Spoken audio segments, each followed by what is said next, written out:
सबसे पहले मैं पुलवामा के आतंकी हमले में शहीद जवानों को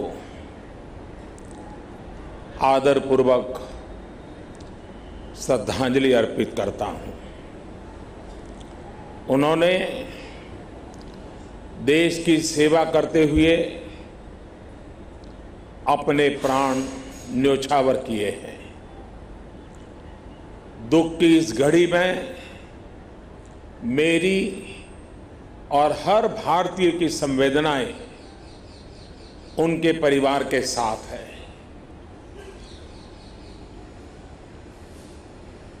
इस हमले की वजह से देश में जितना आक्रोश है, लोगों का खून खौल रहा है, ये मैं भली भांति समझ पा रहा हूं। इस समय जो देश की अपेक्षाएं हैं, कुछ कर गुजरने की भावनाएं हैं, वो भी स्वाभाविक है। हमारे सुरक्षा बलों को पूर्ण स्वतंत्रता दे दी गई है।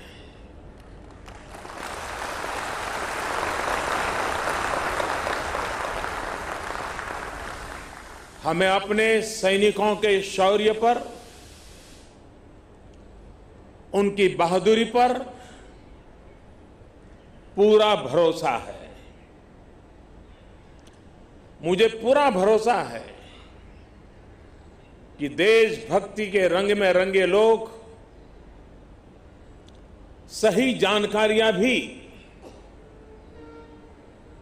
हमारी एजेंसियों तक पहुंचाएंगे, ताकि आतंक को कुचलने में हमारी लड़ाई और तेज हो सके। मैं आतंकी संगठनों को और उनके सरपरस्तों को कहना चाहता हूं कि वे बहुत बड़ी गलती कर चुके हैं।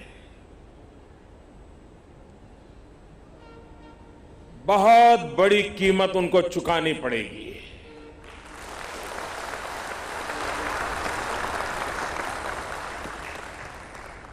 मैं देश को भरोसा देता हूं कि हमले के पीछे जो ताकतें हैं,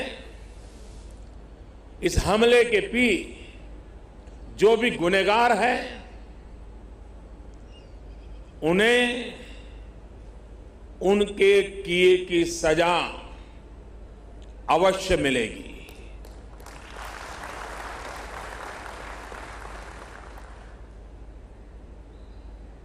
जो हमारी आलोचना कर रहे हैं, उनकी भावनाओं का भी मैं आदर करता हूं।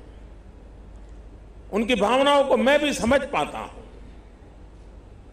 और आलोचना करने का उनका पूरा अधिकार भी है। लेकिन मेरा सभी साथियों से अनुरोध है कि ये वक्त बहुत ही संवेदनशील और भावुक पल है। पक्ष में या विपक्ष में,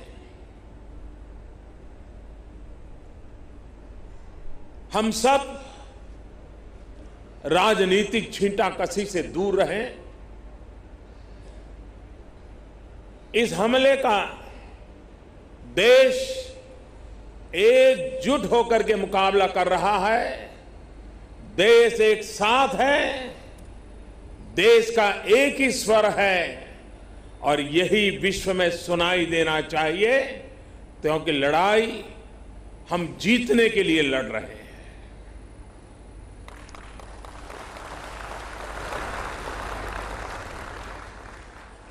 पूरे विश्व में अलग थलग पड़ चुका हमारा पड़ोसी देश अगर ये समझता है कि जिस तरह के कृत्य वो कर रहा है,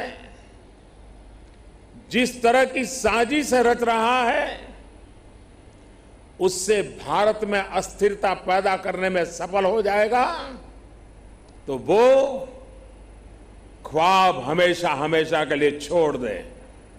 वो कभी ये नहीं कर पाएगा और न कभी ये होने वाला है।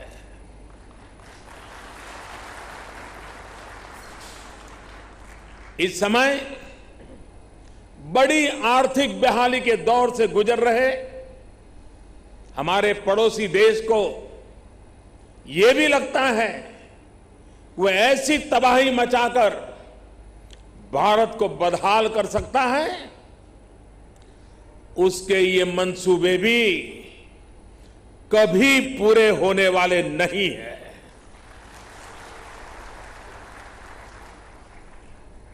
वक्त ने सिद्ध कर दिया है कि जिस रास्ते पर वो चले हैं वो तबाही देखते चले हैं और हमने जो रास्ता अख्तियार किया है वो तरक्की करता चला जा रहा है। 130 करोड़ हिंदुस्तानी ऐसी हर साजिश, ऐसे हर हमले का मुंह तोड़ जवाब देगा।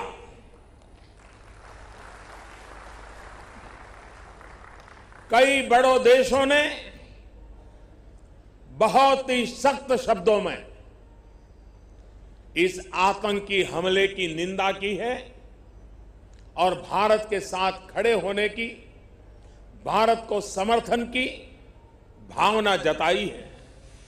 मैं उन सभी देशों का आभारी हूं और सभी से आह्वान करता हूं कि आतंकवाद के खिलाफ सभी मानवतावादी शक्तियों को एक होकर के लड़ना ही होगा। मानवतावादी शक्तियों ने एक होकर के आतंकवाद को परास्त करना ही होगा। आतंक से लड़ने के लिए जब सभी देश एक मत, एक स्वर, एक दिशा से चलेंगे तो आतंकवाद कुछ पल से ज्यादा नहीं टिक सकता है। साथियों, पुलवामा हमले के बाद अभी मनस्थिति और माहौल दुख के साथ आक्रोश से भरा हुआ है। ऐसे हमलों का देश डटकर मुकाबला करेगा, यह देश रुकने वाला नहीं है। हमारे वीर शहीदों ने अपने प्राण की आहुति दी है और देश के लिए मर मिटने वाला हर शहीद दो सपनों के लिए जिंदगी लगाता है। पहला, देश की सुरक्षा, दूसरा, देश की समृद्धि। मैं सभी वीर शहीदों को उनकी आत्मा को नमन करते हुए, उनके आशीर्वाद लेते हुए मैं फिर एक बार विश्वास जताता हूं कि जिन दो सपनों को लेकर के उन्होंने जीवन को आहूत किया है, उन सपनों को पूरा करने के लिए हम जीवन का पल पल खपा देंगे।